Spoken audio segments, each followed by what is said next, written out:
Hello बच्चों, मेरा नाम है जिया और हम पढ़ने वाले हैं जीके का एक बहुत ही interesting topic India at a glance. तो ये चैप्टर हमने पहले ही स्टार्ट किया हुआ है और अगर आपने पुराना वीडियो देखा होगा तो उसमें हमने इंडिया के बारे में बहुत सारी इंटरेस्टिंग चीज़ें पढ़ी हैं। तो आज हम उसी को आगे कंटिन्यू करने वाले हैं जो कि है इंडियन हिस्ट्री। तो इंडिया की हमने हिस्ट्री यहाँ पे डिस्कस करनी है और उसके बहुत इंटरेस्टिंग टॉपिक्स हम यहाँ पे पढ़ेंगे एंड साथ में हम लास्ट में उसके बहुत सारे क्वेश्चंस को साथ में सॉल्व करेंगे। तो चैप्टर को स्टार्ट करते हैं। और जैसे कि मैंने आपको पहले बताया, हमने ये चैप्टर पहले ही स्टार्ट किया हुआ है। अगर आपने पुराना वीडियो देखा है तो आपको पता होगा कि उसमें हमने बहुत सारे इंडिया की जो करंट इंपॉर्टेंट फैक्ट्स हैं वो हमने उसमें डिस्कस किए। आज हम इसको आगे कंटिन्यू करेंगे और इसमें हम पढ़ेंगे इंडिया की हिस्ट्री के बारे में कि जो भी इवेंट्स यहाँ पे पहले हो चुके हैं वो क्यों इम्पॉर्टेंट है और किस तरीके से इम्पॉर्टेंट है। अब हम इस चैप्टर में उसे देखने वाले हैं। तो सबसे पहले हम स्टार्ट करते हैं यहाँ पे हिस्ट्री ऑफ इंडिया से, ठीक है। तो इसमें सबसे पहले है हिस्टोरिकल पीरियड्स। तो अगर हम हिस्टोरिकल पीरियड्स की बात करते हैं तो हिस्टोरिकल पीरियड्स में हमारे क्या है, जो पीरियड है वो 3 पार्ट्स में डिवाइडेड है। जो कि सबसे पहले आता है हमारा पैलियोलिथिक, यानी कि palaeolithic age, old stone age भी जिसे हम कहते हैं। तो अब अगर इसको हम पैलियोलिथिक एज कह रहे हैं और ओल्ड स्टोन एज कह रहे हैं तो नाम से ही हमें यहाँ पे पता चलता है कि ओल्ड स्टोन एज क्या है। एक ह्यूमन सिविलाइजेशन की जहाँ से स्टार्टिंग होती है, उसमें जब ह्यूमंस, अर्ली ह्यूमंस की हम बात करते हैं, आपने ये ईवीएस की बुक्स में आपने पढ़ा होगा कि अर्ली ह्यूमंस कैसे होते थे, तो उन्हीं को क्या कहा जाता है, उसी एज को कहा जा रहा है यहाँ पे ओल्ड स्टोन एज। यानी कि यहाँ पे ओल्ड स्टोन एज कहने का सबसे इम्पॉर्टेंट टर्म क्या है कि वहाँ पे जो लोग थे वो स्टोन से बने हुए वेपन्स को यूज़ करते थे। यानी कि सबसे मेन यूज़ किस चीज़ का था, स्टोन का था। तो लोग वहाँ पे स्टोन से बने हुए वेपन्स को यूज़ कर रहे हैं।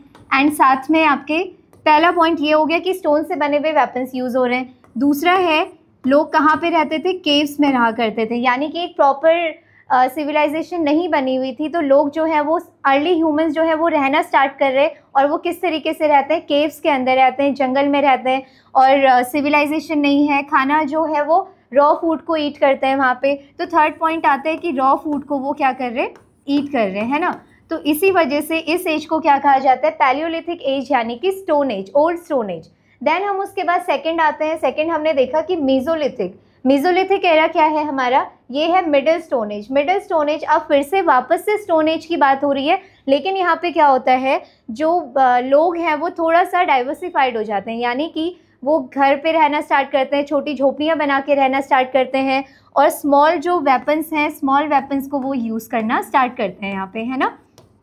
तो इसीलिए हम इसे क्या बोल रहे हैं, मिडिल स्टोन एज। तो यहाँ पे जो लोग हैं उन्होंने थोड़ी बहुत फार्मिंग करनी भी स्टार्ट कर दी है, डोमेस्टिकेशन करना स्टार्ट कर दिया एनिमल्स का, एनिमल्स को घर पे डोमेस्टिकेट करके रखना स्टार्ट कर दिया है। तो इस वजह से ये कौन सा एरा आ जाता है हमारा, मिडिल स्टोन एज का, है ना।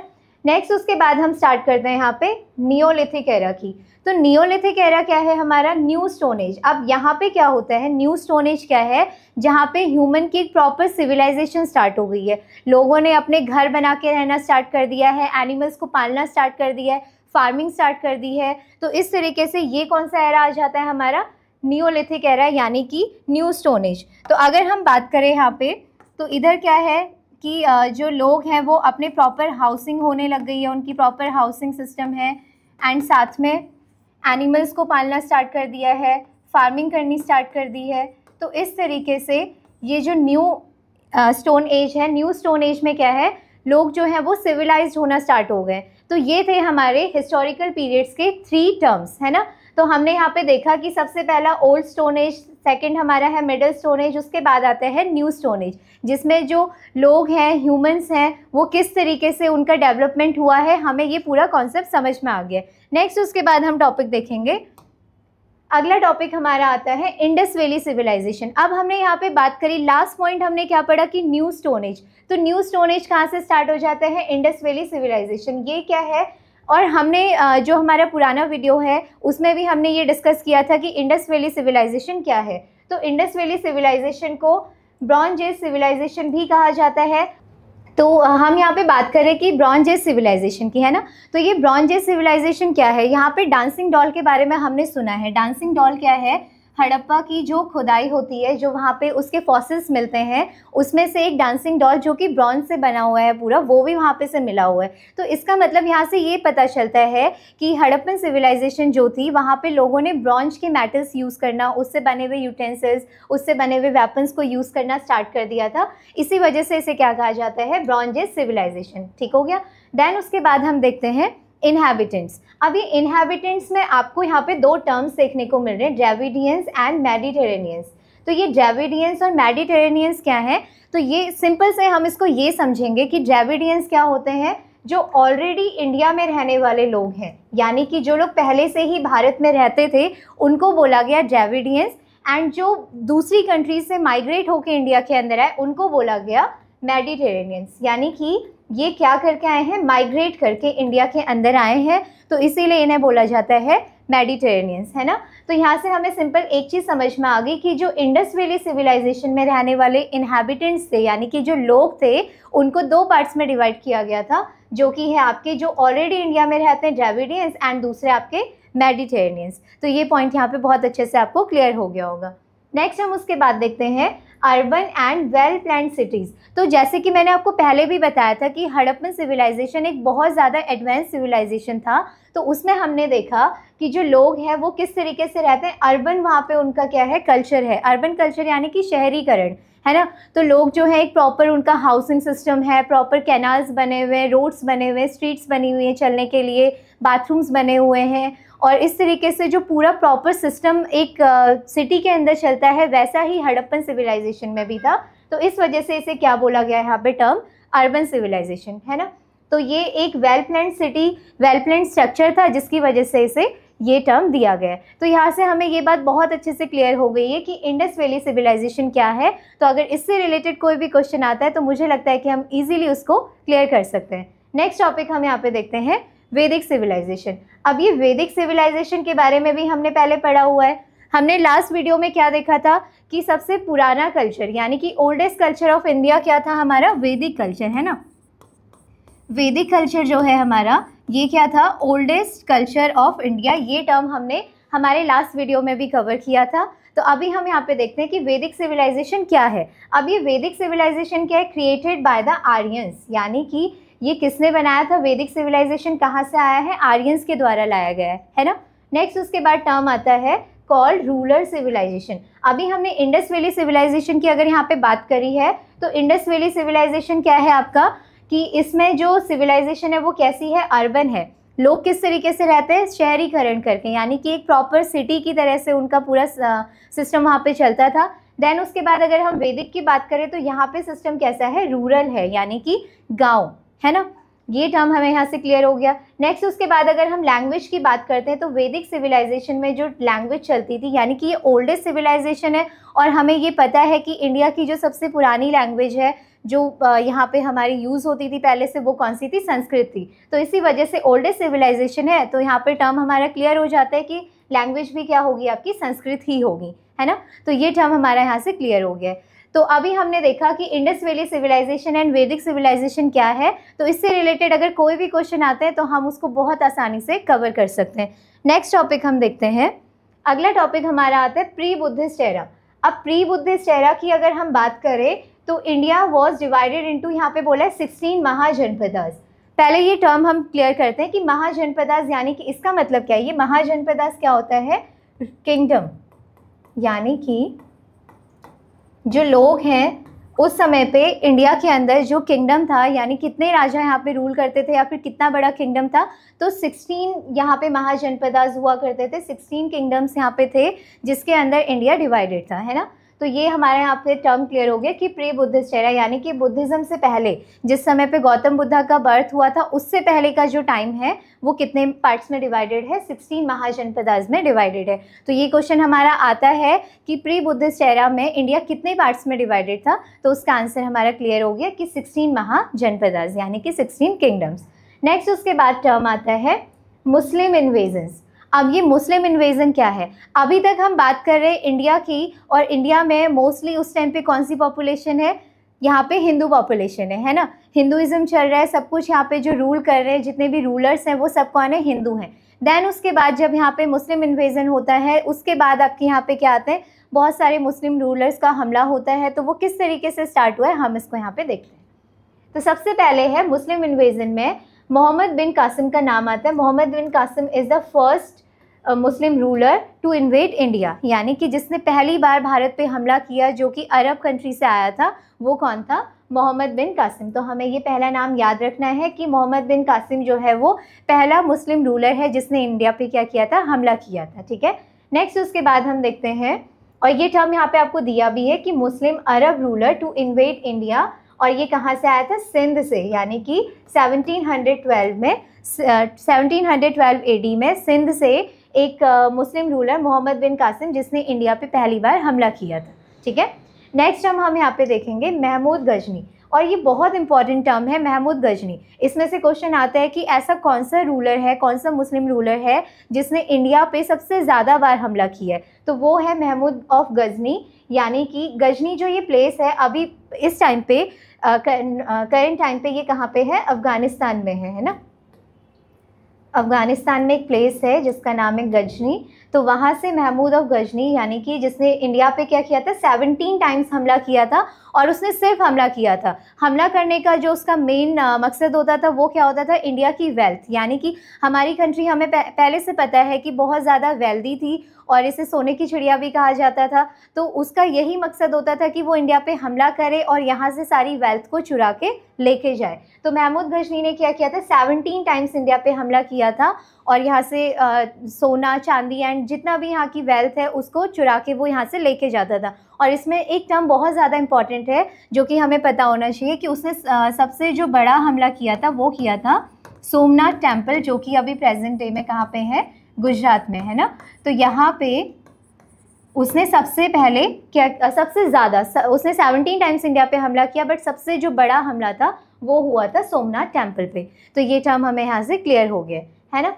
नेक्स्ट उसके बाद हम देखते हैं एस्टैब्लिशमेंट ऑफ दिल्ली सल्तनत। अब ये दिल्ली सल्तनत क्या है? अभी तक हमने ये देखा कि मुस्लिम इन्वेजन जो हुआ था उसमें महमूद बिन कासिम ने इंडिया पे हमला किया, बट वो यहाँ पे रूल नहीं कर पाया। और दूसरा टर्म आता है महमूद ऑफ गजनी, जो कि सिर्फ लूट करने के मामले से यहाँ पे आता था, बट उसने कभी भी यहाँ पे रूल नहीं किया, वो लूटता और भाग जाता है यहाँ से, है ना। तो नेक्स्ट उसके बाद यहाँ से स्टार्टिंग होती है कि इंडिया के अंदर जो मुस्लिम रूलर्स हैं उन्होंने कब रूल करना स्टार्ट किया और किस तरीके से यहाँ पे मुस्लिम रूलर्स आए थे, है ना। तो ये है एस्टैब्लिशमेंट ऑफ दिल्ली सल्तनत। अब दिल्ली सल्तनत जो है वो 5 पार्ट्स में आपकी डिवाइडेड है, जिसमें सबसे पहले आती है स्लेव डायनेस्टी, देन आता है खिलजी डायनेस्टी, उसके बाद Tughlaq, Syed and Lodhi dynasty. Lodhi dynasty ये जो है लास्ट आपकी दिल्ली सल्तनत की सबसे लास्ट डायनेस्टी है। उसके बाद आपकी मुगल डायनेस्टी स्टार्ट हो जाती है।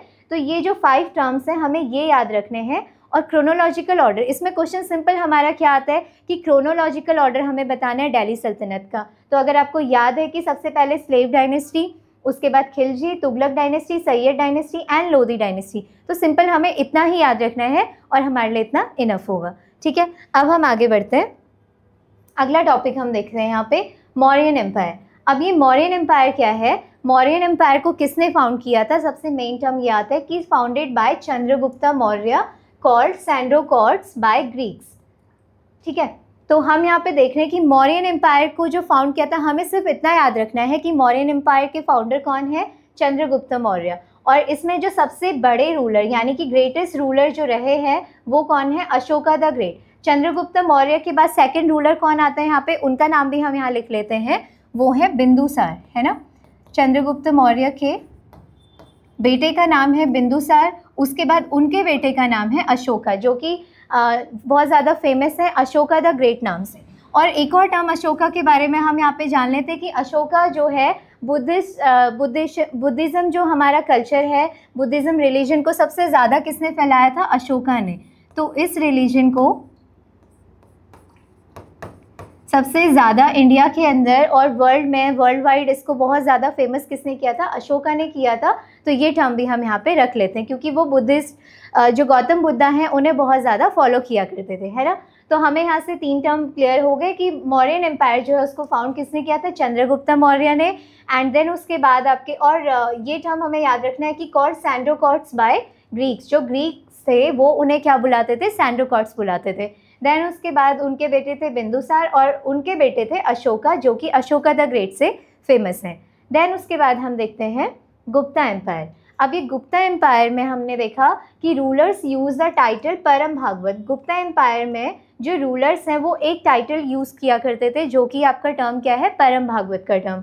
एंड समुद्रगुप्त जो है गुप्ता एम्पायर के, वो सबसे ज़्यादा फेमस रूलर यहाँ पे रहे हैं, यानी कि सबसे ज़्यादा स्ट्रॉन्ग पर्सनैलिटी एंड साथ में सबसे ज़्यादा फेमस भी। तो ये टर्म हमें यहाँ से क्लियर हो गया है। नेक्स्ट हम देखेंगे मुग़ल एम्पायर। अब ये मुग़ल एम्पायर क्या है, अभी हमने इससे पहले देखा था कि इससे पहले हमने देखा दिल्ली सल्तनत के बारे में, है ना। तो दिल्ली सल्तनत जब यहाँ पे ख़त्म हो गई उसके बाद कौन आ जाते हैं, हमारे मुग़ल एम्पायर स्टार्ट हो जाते हैं। तो दिल्ली सल्तनत में जो लास्ट डायनेस्टी है लोधी डायनेस्टी, उसको किसने हराया था, लोधी डायनेस्टी में इब्राहिम लोधी जो है वो लास्ट रूलर थे और उनको किसने हराया था, बाबर ने। बाबर ने यहाँ पे इब्राहिम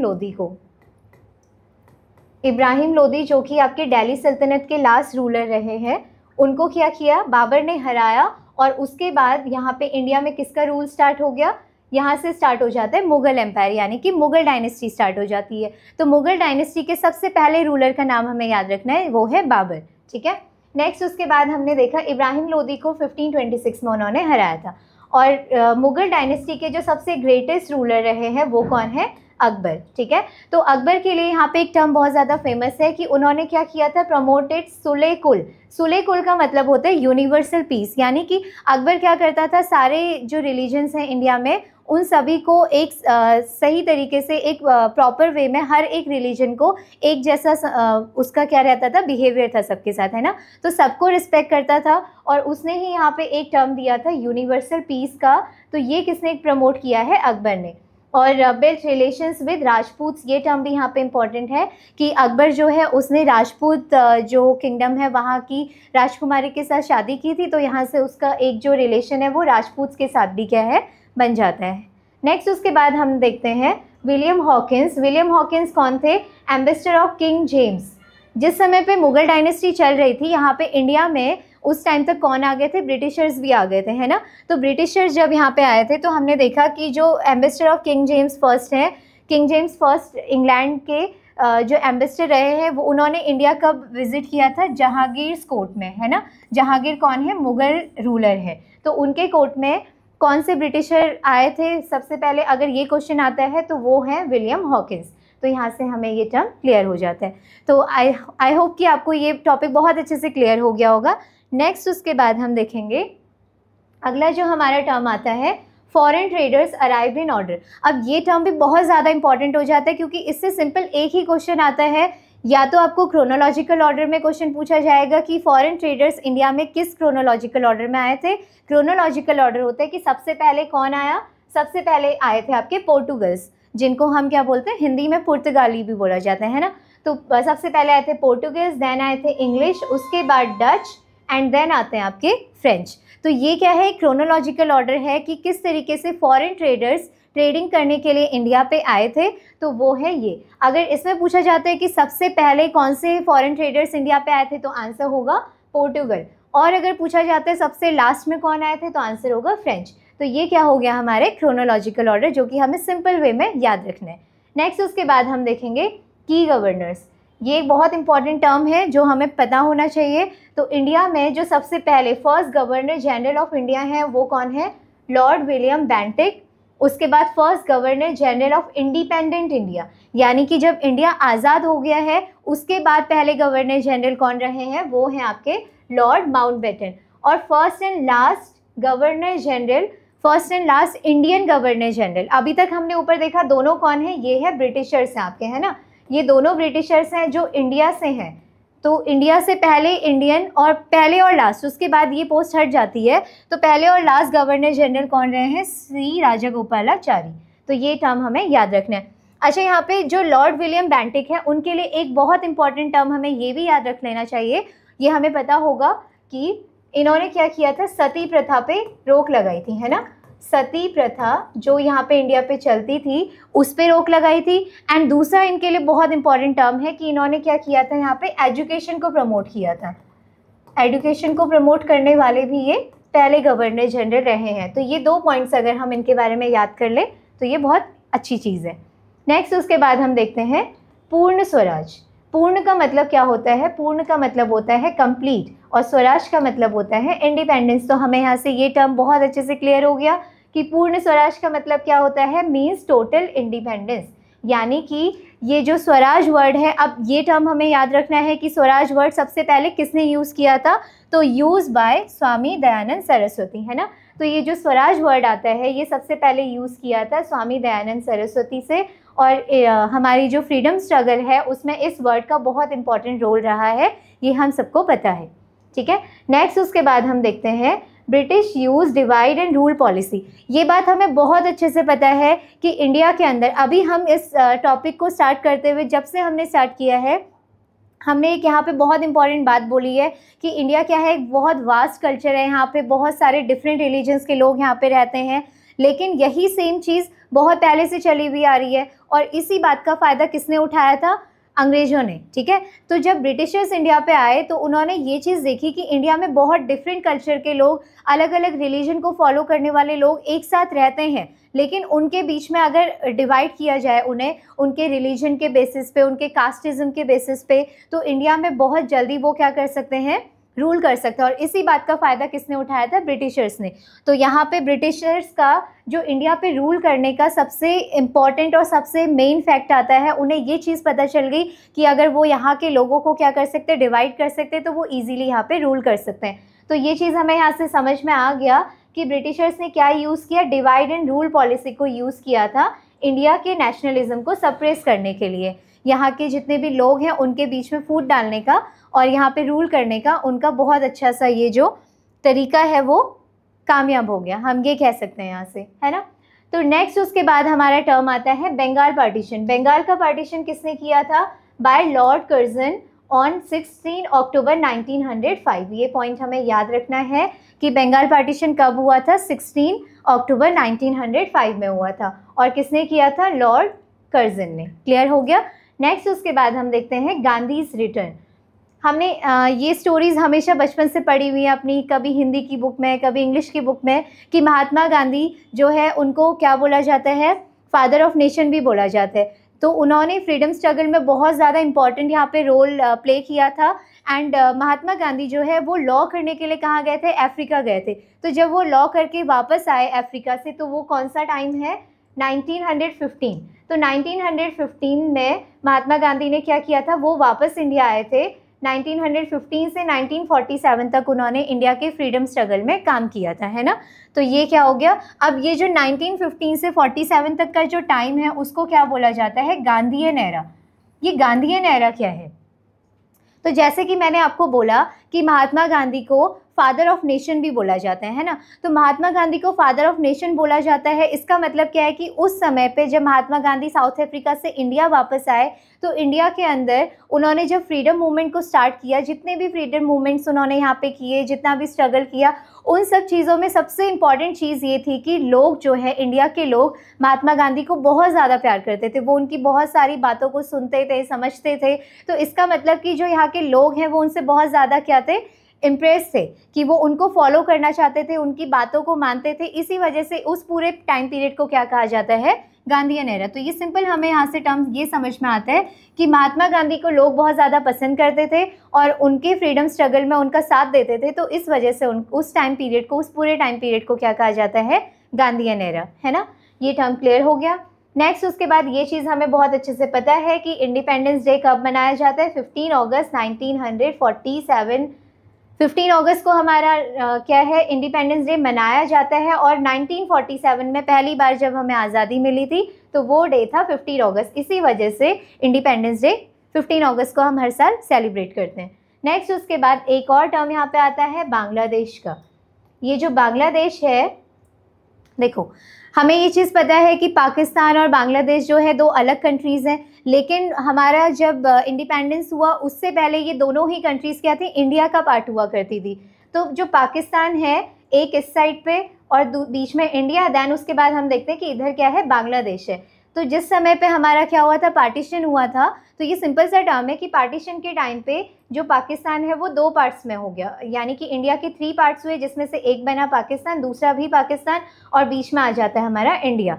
फिर उसके बाद क्या हुआ कि पाकिस्तान दो अलग अलग पार्ट्स में डिवाइड हो गया और वहाँ पे इतने अच्छे से गवर्नमेंट जो है वो पूरी कंट्री को कोऑर्डिनेट नहीं कर पाई। तो बाद में 1971 में पाकिस्तान जो है इधर से यहाँ से नया एक कंट्री का फॉर्मेशन होता है जिसको हम बोलते हैं बांग्लादेश, और उसका फॉर्मेशन हुआ है 1971 में। तो हमें ये ईयर याद रखना है कि बांग्लादेश का फॉर्मेशन कब हुआ है, 1971 में। तो आई होप कि ये सारे टॉपिक्स हमें बहुत अच्छे से क्लियर हो चुके हैं। अब हम यहाँ पे लास्ट इसको ख़त्म करते हुए ये चीज़ देखते हैं कि जितना भी हमने इंडिया के बारे में अभी टर्म्स पढ़े हैं वो हमारे जितनी इंडिया में अभी करंट इंपॉर्टेंट चीज़ें हैं और साथ साथ में जितनी भी इंडिया की हिस्ट्री है, तो ये आपको बहुत अच्छे से क्लियर हो गया है। ओके स्टूडेंट्स, तो हमारा चैप्टर कंप्लीट हो गया है और हम यहाँ पे कुछ प्रीवियस ईयर क्वेश्चंस को अभी प्रैक्टिस कर लेते हैं कि हर साल इस चैप्टर से किस तरीके के क्वेश्चंस पूछे जाते हैं और कैसे हमें उनका आंसर करना है। तो अगर हम फर्स्ट क्वेश्चन को यहाँ पे देखते हैं तो फर्स्ट क्वेश्चन क्या है, who was the first governor general of independent India. तो क्वेश्चन में अगर हम ध्यान से देखते हैं तो governor general of independent India पूछा है हमसे। तो अभी हम यहाँ पे देखेंगे कि फर्स्ट ऑप्शन हमारा क्या है, सी राजागोपालाचारी, एंड सेकंड ऑप्शन है लॉर्ड माउंटबेटन।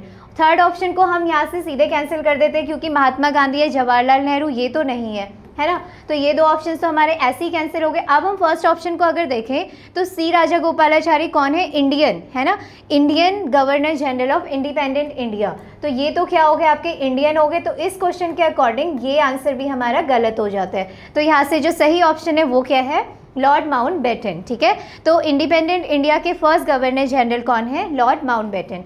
अब हम नेक्स्ट क्वेश्चन देखते हैं। नेक्स्ट क्वेश्चन में आपसे पूछा है कि व्हेन वाज बांग्लादेश फॉर्म्ड। तो बांग्लादेश का फॉर्मेशन कब हुआ था। अगर हमें सिंपल तरीके से एक लाइन में से याद हमने किया हुआ है कि इन 1971, तो यही इसका सीधा सिंपल आंसर होता है।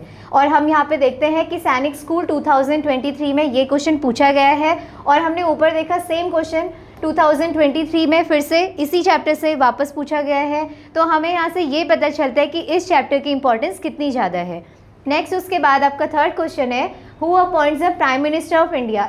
यानी कि इंडिया के जो प्राइम मिनिस्टर होते हैं उन्हें कौन अपॉइंट करते हैं। तो इसका सही ऑप्शन है द प्रेसिडेंट ऑफ इंडिया। तो ये आपके तीनों क्वेश्चंस के आंसर है। तो इसी तरीके से हमें हर एक क्वेश्चन को ध्यान से पढ़ना है। ओके, तो फोर्थ क्वेश्चन है हमारा यहाँ पे, which article of constitution provides Indian citizen right to equality. यानी कि आपसे पूछा गया है कौन से आर्टिकल में इंडियन सिटीजन्स को राइट टू इक्वलिटी प्रोवाइड की गई है ना। तो हमने जब ये फंडामेंटल राइट्स पढ़े थे उसमें हमने देखा कि आर्टिकल 12 से लेके आर्टिकल 12 to 35 तक हमारे क्या है, फंडामेंटल राइट्स को एक्सप्लेन किया गया है। अब हमें एक चीज़ यहाँ से हमने ये भी पढ़ी थी कि आर्टिकल 12 एंड आर्टिकल 13 जो है इन दोनों में क्या एक्सप्लेन किया गया है, इंडिया की डेफिनेशन को एक्सप्लेन किया गया है कि भारत क्या है और उसके स्टेट्स के बारे में यहाँ पे दिया हुआ है। देन उसके बाद आपके आर्टिकल 14 से क्या आता है, फंडामेंटल राइट स्टार्ट होते हैं। तो हमने ये देखा था कि फर्स्ट फंडामेंटल राइट हमारा क्या था, राइट टू इक्वालिटी, जो कि एक्सप्लेन्ड है हमारा आर्टिकल 14 टू आर्टिकल 16 में। तो इस क्वेश्चन के अकॉर्डिंग हम अगर ऑप्शंस देखते हैं तो 12 और 13 तो हमारे सिंपल कैंसिल हो गए।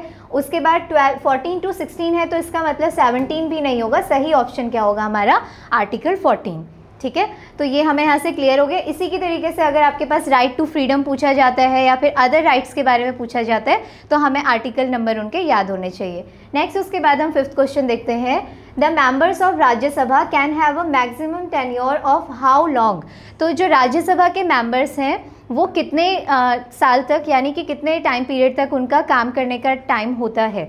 तो यहाँ पे क्या है, आपको 5 ईयर्स दिया है, 6 ईयर्स दिया है, 7 ईयर्स, 2 ईयर्स। तो हमने ये पढ़ा था कि जो 7 और 2 ये तो नहीं होगा, बचे कौन, 5 एंड 6 ईयर्स। अगर आपको इसमें कन्फ्यूज़न होता है तो हमें याद रखना है कि जो हमारा क्या है 5 ईयर्स है, ये किसके लिए है, लोकसभा के लिए। लोकसभा के लिए हमारा कौन सा है, 5 ईयर्स का टाइम पीरियड है। एंड राज्यसभा की अगर हम बात करते हैं तो वहाँ का टाइम पीरियड कितना है, 6 ईयर्स। तो हमारा करेक्ट आंसर क्या हो जाता है, 6 ईयर्स। ठीक है, नेक्स्ट क्वेश्चन हम देखते हैं यहाँ पे। 6th क्वेश्चन है, the English government introduce the policy of divide and rule 2।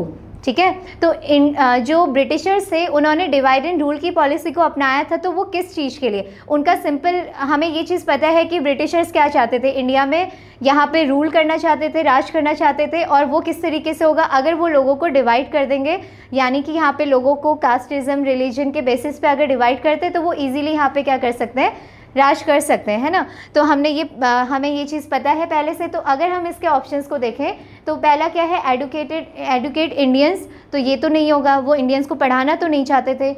Next उसके बाद एनकरेज नेशनलिज्म, ये भी नहीं है, क्योंकि रूल करना है तो उसके लिए सिंपल सी बात क्या है कि इंडिया को रिफॉर्म भी नहीं करना है, सप्रेस नेशनलिज्म। तो इसका सही ऑप्शन क्या होगा, नेशनलिज्म को ख़त्म करना चाहते थे। तो सिंपल हमारा सही आंसर ऑप्शन डी हो गया यहाँ से, ठीक है। नेक्स्ट क्वेश्चन हम देखते हैं। तो अगला क्वेश्चन है पूर्ण स्वराज मीन्स। तो जब मैंने आपको ये पढ़ाया था तो मैंने आपको बताया था कि पूर्ण का मीन्स क्या होता है। पूर्ण की मीनिंग अगर हम देखें तो पूर्ण की मीनिंग क्या होती है, कंप्लीट, है ना, कंप्लीट इसकी मीनिंग है। और स्वराज की मीनिंग क्या होती है, इंडिपेंडेंस। तो अगर हम इसको हिंदी से इंग्लिश में ट्रांसलेट करें तो सिंपल हमें इसकी यहाँ से जो मीनिंग है वो पता चल जाती है कि कंप्लीट इंडिपेंडेंस। तो पूर्ण स्वराज का सही आंसर क्या हो गया, इसकी मीनिंग अगर हमें पता करनी है तो complete independence is the right answer, ठीक है। नेक्स्ट क्वेश्चन हम देखते हैं, the Lok Sabha can have a maximum of. तो लोकसभा में कितने मैक्सिमम नंबर ऑफ मेंबर्स होते हैं। तो लोकसभा की अगर हम बात करते हैं तो यहाँ पे कितने मैक्सिमम नंबर ऑफ मेंबर्स होते हैं, 552। तो ये हमारे कुछ क्वेश्चंस थे जो कि प्रीवियस ईयर में पूछे गए हैं और इसी तरीके से बहुत सारे क्वेश्चन इस चैप्टर से पूछे जाते हैं हर बार। तो ये चैप्टर हमारे लिए बहुत ज़्यादा इंपॉर्टेंट है। तो आप इसे पूरा एक बार फिर से रिवाइज करके इसी तरीके के बहुत सारे क्वेश्चंस को प्रैक्टिस करने की कोशिश करेंगे। तो ये हमारा यहाँ पे चैप्टर कंप्लीट होता है। नेक्स्ट चैप्टर के लिए नेक्स्ट वीडियो में हम इसी तरीके से मिलते हैं।